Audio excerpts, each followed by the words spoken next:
re-explain Rosewurst's argument for why tariffs not only increase prices domestically, but increases unemployment as well.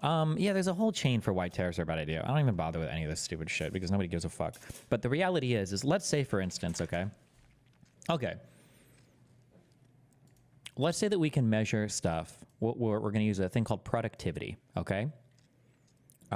Productivity is, we're going to say it's like labor times capital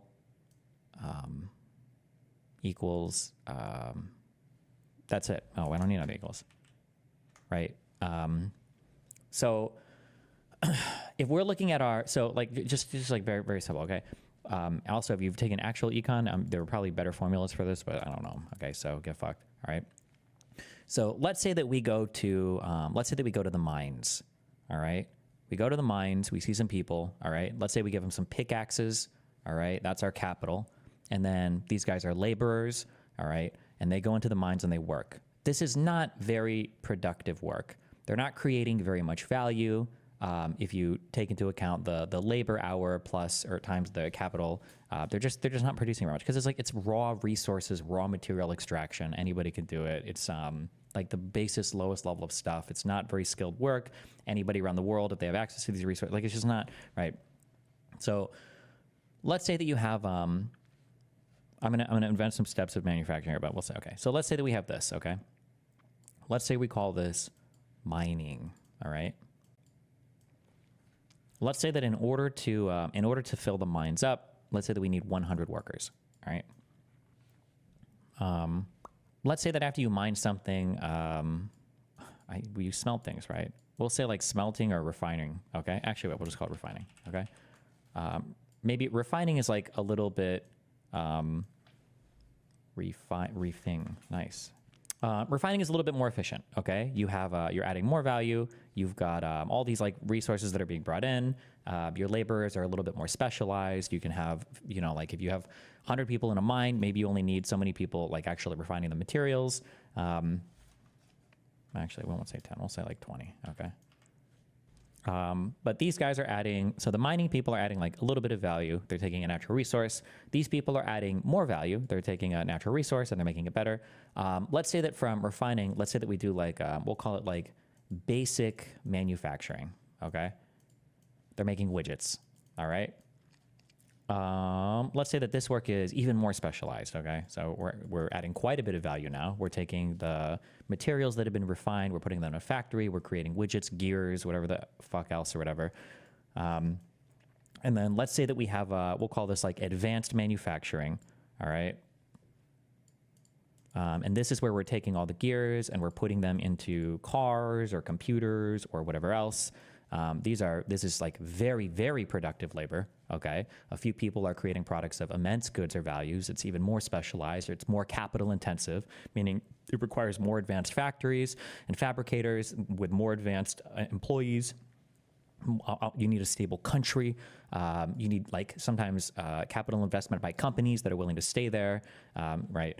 And then I don't know at the very end if we would do, we'll just leave it there. We'll say your advanced manufacturing, there's we'll say 5 employees run the advanced manufacturing thing, right?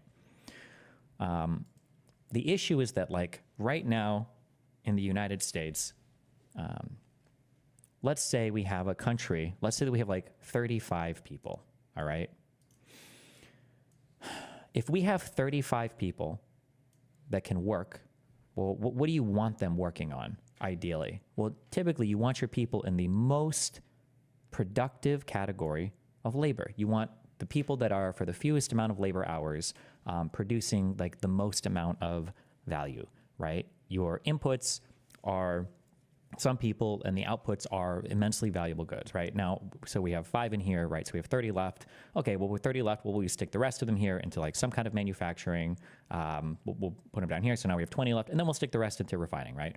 So all of our people are working in these jobs, okay? So we're doing advanced manufacturing, basic manufacturing, and refining, okay? Now we have all this here, mining. We need people to mine resources in order to feed our refineries, in order to manufacture small things, in order to manufacture advanced things. Well, if our people are all highly specialized, well, we're gonna have to have somebody do this. Ideally, somebody from another country or whatever else, somebody else with a big labor force whose labor isn't as specialized or educated, they can do this, all right? They do resource extraction, they sell it to us, the country makes money, those people do have jobs, and then we take all that and when we come over here, okay? The issue right now is that for some reason, I know why the reason is. It's not for some reason. It's because of naive and stupid ideas of how economies work. The United States thinks, or conservatives think, that it's good or noble or better if we're doing all of this work. So what they're saying is we need to bring back all the basic manufacturing to the United States. There are two huge problems with this. One is that it's going to be much more expensive because these people are going to be having to get paid more, right? Because if we're moving all of our people from here over to here, they still want to get paid money, and our workforce is used to getting paid more money, right? And two, every single step along the way is going to become more expensive, right?